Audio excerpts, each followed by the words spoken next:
Can Ferrari survive the 2026 regulatory earthquake, or is it destined to repeat its history of failures amid the most radical change in modern F1? Subscribe to continue uploading more of this type of content now, if we continue. Imagine this. You are in the middle of a storm, without a compass, without visibility, and with a boat that has not found its way for years. Just when it looks like you might stabilize, the sea changes shape completely. That is exactly what is happening to Ferrari. It's not just a rule change. This is the most profound change that Formula One has experienced in decades. And Ferrari, far from being in an attacking position, arrives weak, badly injured, and in full reconstruction after a 2025 season that has been a strategic and emotional disaster. The new FIA regulations for 2026 don't just mean redesigning the cars, they mean changing the very concept of what a Formula One car is. The chassis and power units will be completely new. Aerodynamics leaves DRS behind. The weight, dimensions, and even the energy source that powers cars will change radically. It is a revolution that requires vision, advanced preparation, and internal stability. Three things that Ferrari at this moment does not have. The pressure within Maranello has reached unsustainable levels.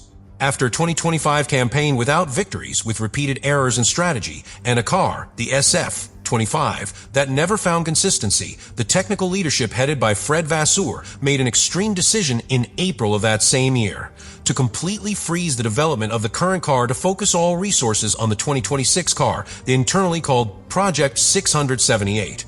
An all-or-nothing bet. And when we say all or nothing, it is literal. Because that decision implies giving up any improvement, evolution, or reaction for the rest of the season, in the hope of blindly getting it right in a completely new technical scenario. But there is a more serious problem. Ferrari has no recent track record to inspire confidence when it comes to correctly interpreting major regulatory changes. Recent history confirms this. In 2022, with the introduction of ground effect, they started strong, but were quickly overtaken by teams with a better technical structure. In 2014, the switch to hybrid engines left them completely out of action. Now, in 2026, the challenge is even greater because not a single element is changed, but the entire set. Engine, aerodynamics, fuel, and racing philosophy. The hybrid engine of 2026 is not just an engine. It is a technological puzzle that completely changes the way we understand Formula One. Until now, hybrid cars combined a combustion engine, MGUK and MGUH, generating a delicate balance that allowed engineers to play with the energy recovered from exhaust gases and braking. But with the complete elimination of the MGUH, Ferrari and all the teams lose a key element. They will no longer be able to take advantage of the heat from the exhausts to generate extra power. What remains is a much smaller combustion engine, which drops from approximately 550 to 560 kilowatts to just 400 kilowatts, and an MGUK that almost triples its capacity, going from 120 kilowatts to 350 kilowatts. The dependence on electrical energy skyrockets, but so does the uncertainty about how to manage it throughout a complete lap. This redistribution of power is not simply a matter of numbers. It means every driver will have to adjust their driving style, every race strategy becomes a game of battery management, and every lap can be a constant risk of running out of power.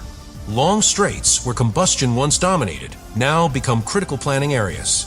The car has to balance power and efficiency with millimeter precision because a slight error can cause it to lose speed or, worse still, driving force at key overtaking moments.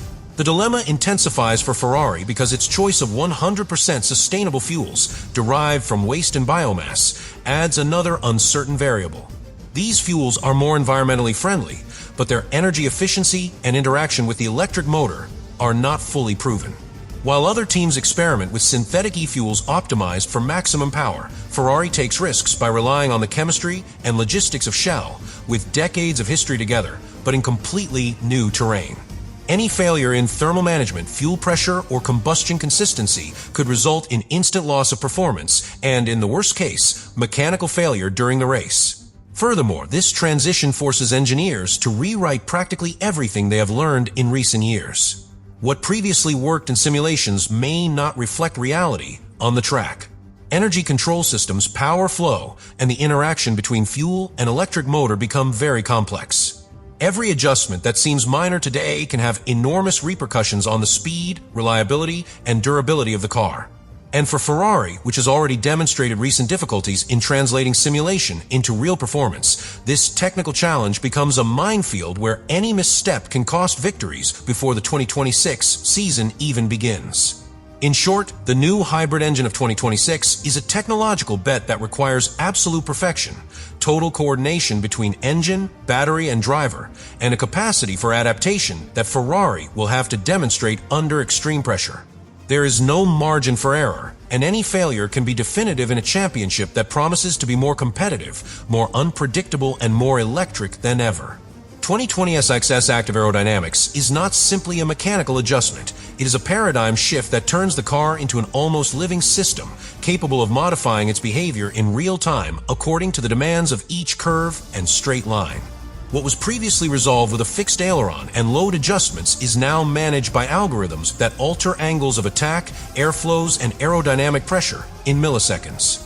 Ferrari and the rest of the teams will have to face a car that behaves differently in each sector of the track, with the ability to change from straight line mode for maximum speed on a straight line to corner mode for total grip in corners, and all this without direct intervention from the driver beyond energy management. But this is not simply a turbo aero mode.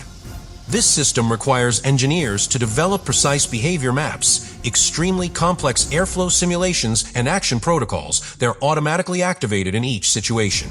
Every variation in track surface, asphalt temperature, tire degradation, or side wind flow can alter the effectiveness of the system. A minimal deviation in programming or calibration can mean loss of grip, oversteering in curves, or reduced speed on straight lines. For Ferrari, already dealing with setup consistency issues and drivers still adapting to the car, this complexity adds a level of operational risk not seen since the transition to hybrid engines in 2014. Manual override mode also introduces another layer of strategic difficulty. While traditional DRS relied on simple and visible rules, overtaking now requires not only driver skill, but also perfect synchronization with the engine's electrical management. The system gives an extra boost of 350 kilowatts to the pursuer, but the leader progressively reduces its electrical deployment capacity beyond 290 kilometers per hour. This transforms each overtaking attempt into a game of energy management, where miscalculations or delays in the driver's reaction can ruin a maneuver that was previously based solely on skill and traction. Ferrari must find the balance between taking advantage of the system and not compromising the stability and durability of the car. The challenge is even greater when you consider that the algorithms that control these modes must be integrated with the new hybrid architecture. The redistribution of power between the combustion engine and MGUK, together with the absence of the MGUH and the use of sustainable fuels, means that any aerodynamic imbalance directly affects the efficiency of the engine, the temperature of the systems, and the useful life of the components. An error in active aerodynamics not only compromises track speed, but can lead to battery overheating, loss of power when cornering, and, in the worst case, a critical mechanical failure. In other words, active aerodynamics transforms the car into a digital Frankenstein. Each component depends on the other. Each engineering decision has immediate consequences, and the line between technical genius and absolute disaster is as fine as the blade of a spoiler. For Ferrari, which has already shown recent weaknesses in consistency and rapid adaptation, this innovation promises both a revolutionary advantage and a minefield of potential errors. The question that remains hanging in the air is whether Ferrari will be able to tame this digital monster or whether it will be trapped in a cycle of endless adjustments, losing ground before the 2026 season even begins. The weight and agility dilemma for 2026 is not a simple engineering adjustment. It's a puzzle where every gram counts and every centimeter directly affects the speed, handling, and durability of the car. Cars will be smaller, narrower, and lighter than ever. The wheelbase is reduced by 200 millimeters, the width of the car is reduced by 100 millimeters, and although the objective is a more agile and maneuverable car, the minimum weight remains at 768 kilograms, including driver and fuel. This not only forces us to rethink the chassis structure, but also transforms the interaction between tires, suspension, and aerodynamics into an extremely delicate balance. The magnitude of this bet is so great that it not only affects performance on the track, but also the team's own identity. Pilots, engineers, and strategists will have to function as an almost perfect unit, where a small mistake can have enormous repercussions. Every corner, every straight, and every decision in the pits will be a direct reflection of Ferrari's ability to adapt to the future that is already arriving, relentless and with no room for hesitation. Meanwhile, rivals observe, learn, and adjust their plans in parallel, turning the 2026 season into a technological chessboard where the slightest advantage can define victories or defeats. Subscribe to continue uploading more of that content. Now you really think about all this.